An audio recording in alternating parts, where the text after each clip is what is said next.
প্রতিদিন জীবনযুদ্ধে লড়তে লড়তে ক্লান্ত হয়ে পড়েছ? একটু দাঁড়াও, মছলন্দপুর থেকে কলকাতার এই ভিড় ট্রেনের একটা গল্প শোনো।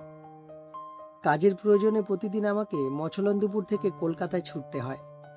লোকাল ট্রেনের অমানসিক ভিড়, ঘাম আর ভিড়ের ধাক্কা।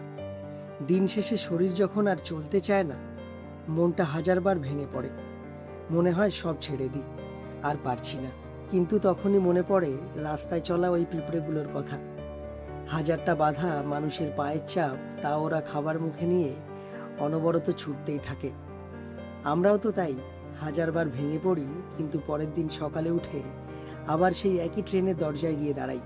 এই যে ভেঙে পড়ার পরও তুমি প্রতিদিন উঠে দাঁড়াচ্ছ, এটাই আসল জয়। ক্লান্ত হলে একটু জিরিয়ে নাও, কিন্তু লড়াই ছাড়া যাবে না। বিশ্বাস রাখো, এই ঘাম আর কষ্টের দিনগুলো একদিন নিশ্চয়ই বদলাবে। কথাগুলো যদি তোমার মন ছুঁয়ে থাকে, তবে ভিডিওটি এমন কাউকে পাঠাও যার আজকে এটা শোনা খুব দরকার।